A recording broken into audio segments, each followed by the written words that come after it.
Абайдың 28-ші қара сөзі. Ей, мұсылмандар!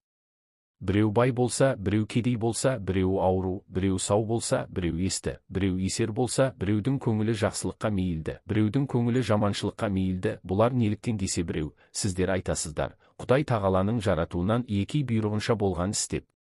Жә, олай болса, біз Құдай тағаланы айыбы жоқ, міні жоқ, өзі әділ деп иман келтіріп едік. Енді Құдай тағала бір антұрғанға еңбексіз мал береді екен. Бір Құдайдан тілеп, адал еңбек қылып, пайда іздеген кісінің еңбегін жандырмай, қатын баласын жөндеп асырарлық та қылмай, кедей қылады екен. Ешкімге залалсыз бір момынды ауру қылып, қор қылады екен. Қайда бір ұры, залымның денін сау қылады екен. Әке-шешесі бір-екі баланың бірін есті, бірін есер қылады екен. Тамам жұртқа бұзық болма, түзік бол деп жарлық шашып, жол салады екен. Түзікті бейішке шығарамын деп, бұзықты тозаққа саламын деп айта тұра, пендесінің біреуін жақсылыққа мейілдендіріп, біреуін жаманшылыққа мейілдендіріп, өзі құдайлық құдіретімен біреуін жақсылыққа бұрып, біреуін жамандылыққа бұрып жіберіп тұрады екен. Осының бәрі Құдай тағаланың айыпсыз, мінсіз ғафур рахимдығына, әділдігіне лайық келеме. Жұртта, мүлікте бәрі Құдайдың өзінікі. Бұл қылғанын не дей аламыз? Өз мүлкін өзі не қылса қыла береді. Оны айыпты болады дей алмаймыз десең, ол сөзің Құдай тағаланың айыбы, міні жоқ емес, толып жатыр, бірақ айтуға бата алмаймыз дегенің емес пе? Олай болғанда пенде өз тырысқандығыменен не табады? Бәрін қылушыға қылдырушы өз екен. Пендеге өкпелейтұғын еш нәрсе жоқ. Кім жақсылық, кім жамандық қылса дағы Құдайдан келген жарлықты қылып жүр екен дейміз бе?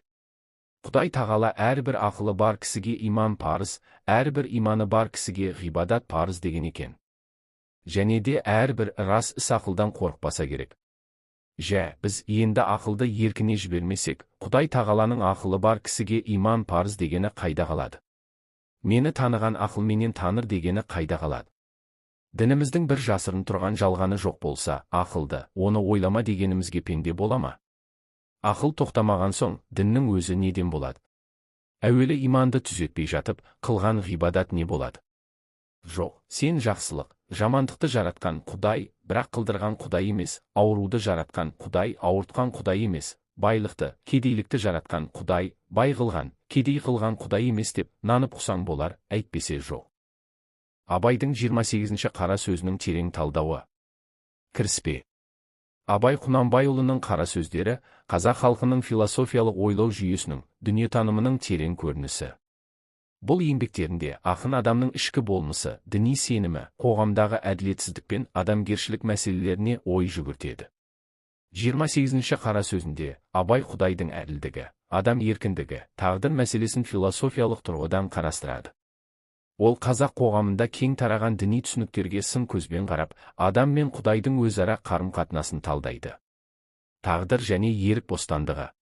Абай бұл қара сөзінде адамдардың өмірде бай немесе кедей, ақылды немесе ақымақ, ауру немесе сау болып тууын терең философиялық сұрақ ретінде қарастырады. Бұл айырмашылықтар неліктен бар? Оларды Құдай жаратты ма, әлде адамның өз еркімен болатын нәрсе ме? Құдайдың әділдігіне күмән Абай қоғамда қалыптасқан бәрі Құдайдың бұйрығымен деген түсінікке қарсы шығады. Егер Құдай әділ болса, онда неге біреуге еңбек етпей байлық береді, ал біреуге еңбегін еш жандырмайды? Егер Құдай рақымды болса, неге біреуді ауру, біреуді сау етеді? Абай бұл сұрақтар арқылы діншілдер мен қоғамның сыңар жақ түсініктерін сынға алады. Ол адамдардың тағдыр жазған деп өз әрекеттеріне жауапкершілік алмауын ақылсыздық деп біледі.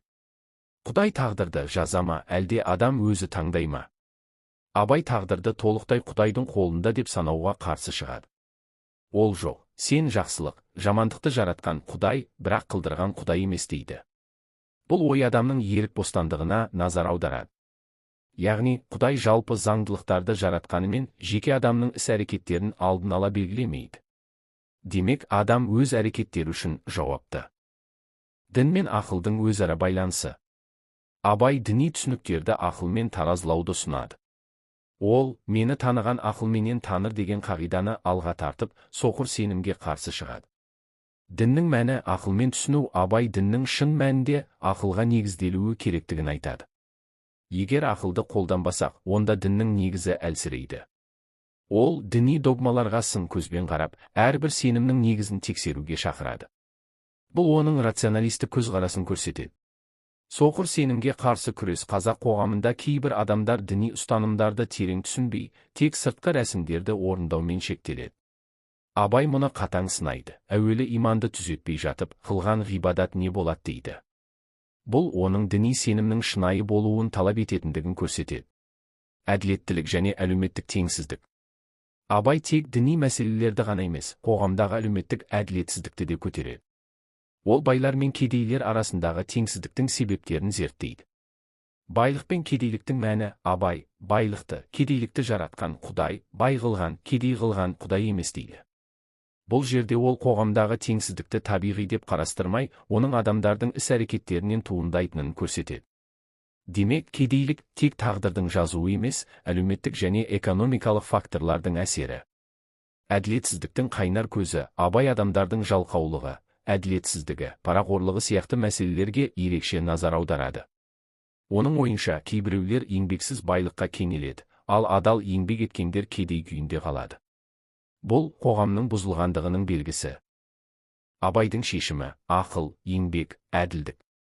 Абай осы философиялық мәселелерге жауап ретінде адамды саналы болуға шақырады. Ақылды пайдалану. Абай адамзатқа ақылдың маңызды екенін түсіндіреді. Ол ақылдың көмегімен ғана адам шындықты түсініп, дұрыс жолды таңдай алады.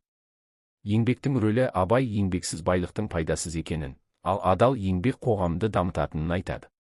Ол еңбектен қашпауға, керісінше, оны өмірдің мәні ретінде қабылдауға шақырады.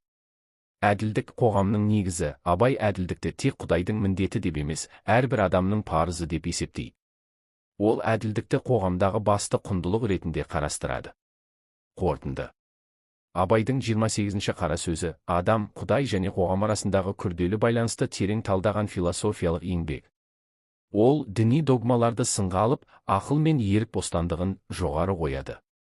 Сонымен қатар, ол әлеуметтік теңсіздікті, әділетсіздікті сынап, адамдарды ақылмен, адал еңбекпен өмір сүруге шақырады. Абайдың бұл ойлары бүгінгі күнге дейін өзекті.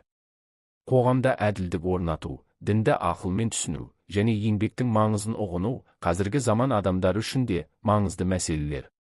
Сондықтан бұл шығарма қазақ философиясының алтын қазынасы болып қала береді.